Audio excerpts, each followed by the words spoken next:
guys. Not going to stick around really long, but I wanted to give an update as to what I've been up to the last 10 days, 11 days without posting a video. So, aside from throwing this old Greg Bennett designed fastback fb1 back together and tinkering with it, a friend of my dad's gave him a car, and then I had to do a brake job on the front wheels, or front brakes. My parents brought home a toy Yorkie. Yes, with no training, and no potty training either. Joy, joy. And I went to a doctor for my knees, an orthopedic specialist, actually. The x-ray didn't show anything, but there's more than just bone in the human body. So I want to get the ligaments and the soft tissues looked at next. So aside from that stuff, this has been a project I started about 5, maybe 6 days ago, something like that. Basically, I just put the old Greg Bennett back together using the tuning pegs from my old Ibanez Concorde from 1977, which eventually ended up with Grover tuning pegs when I took these off. A nut from an Ovation Celebrity guitar that just so happened to be the right width and string spacing. The original neck pickup from my Stratocaster Renee. A bridge pickup from an already put together do-it-yourself guitar kit that you put together yourself. Everything already made, but details not done, like putting it together. The bridge saddles, or string saddles, from a Jackson Dinky, which I will build into another guitar later on after I'm finished with this one. The potentiometer from that same Strat that this pickup came out of. These knobs, the chrome knobs, came off of the Greg Bennett, their factory. And then dresser drawer pull-out handles, which function as both a strap lock and strap holder. You simply unscrew it from the stud bolt that goes into the body. You slip your strap onto that knob and then you attach it by tightening it back down. Now you basically have a strap locked to the guitar until you unscrew both knobs and take it out. It's not going to fall out. You're not going to drop your guitar while you're playing it. So, I don't know. It was an idea I came up with. I don't know if anyone else has ever done that, but in my usual do-it-myself, my own way fashion, I decided to think up something all of my own, and I came up with that. I had a friend actually ask me, why in the world did you decide to use dresser drawer pull-out knobs for your strap holders? And I'm like, well, because it looks kind of cool, frankly.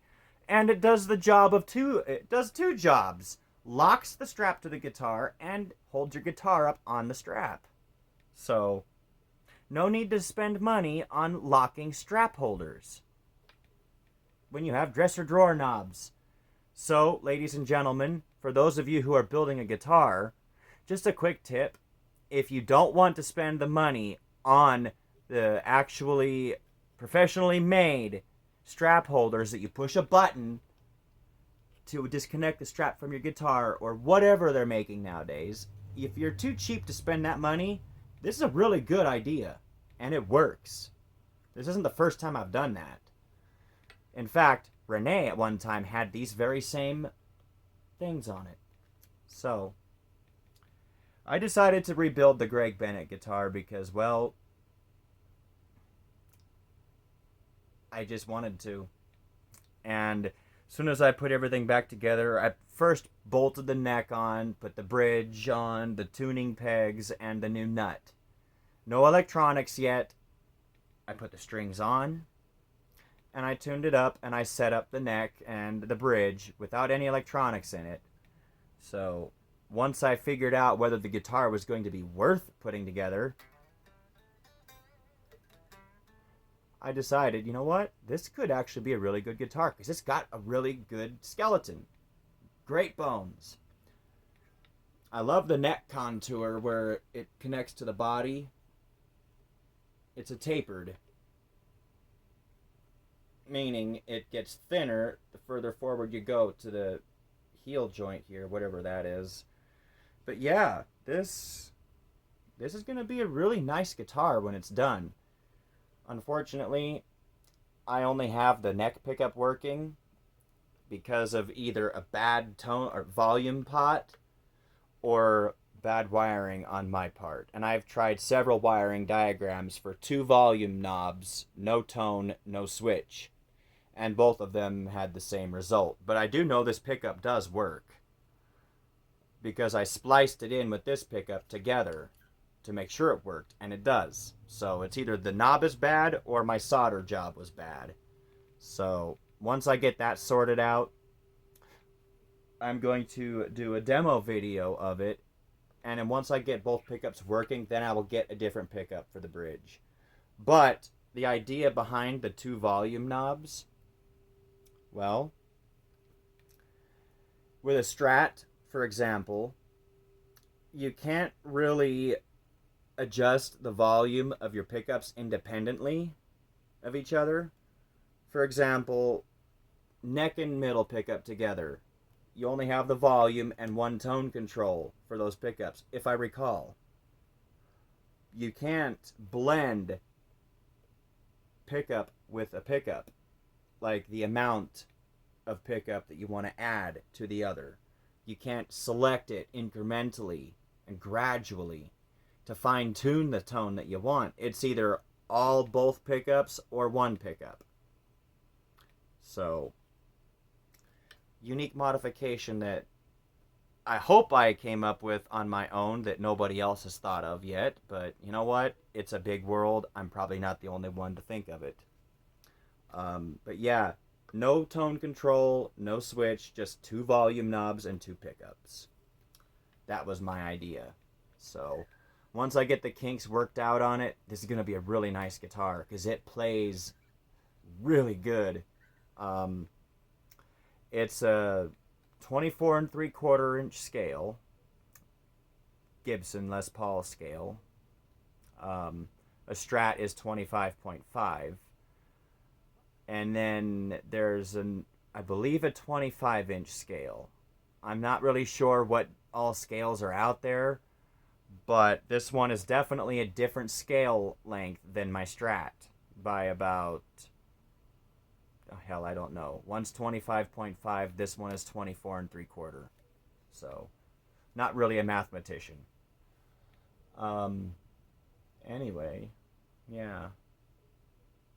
This has been sitting in a corner in my bedroom for probably 9 years without even a second thought. So I figured, you know what? I'll rebuild it and make it playable again.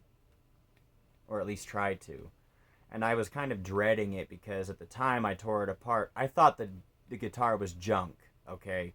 I really thought that something was messed up in this guitar structurally from manufacturing it wrong. That I would either have to re-drill the bridge holes, slide it back, or slide it forward, because I could never get this thing to intonate properly. Maybe it was the nut that was on it. Maybe it was putting the ovation nut on in its place that fixed it. I'm really not sure, but it's a really great playing guitar.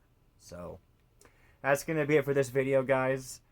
If you're interested in watching my progress on this project I've got going, and by the way, no money was spent doing this.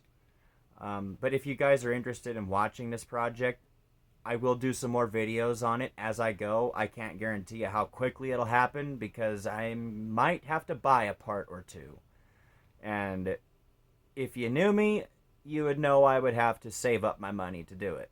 Because we live on a check-to-check basis. And we're very limited financially. So, hence why a friend gave us a car. Anyway, I will do more videos on this guitar as I go. So if you're interested in this project, guys, keep watching. If you have any hints, tips, or ideas that might help me, by all means, please leave it in the comment section below. Have a good night. God bless you. You're important in this world and you are loved. See ya.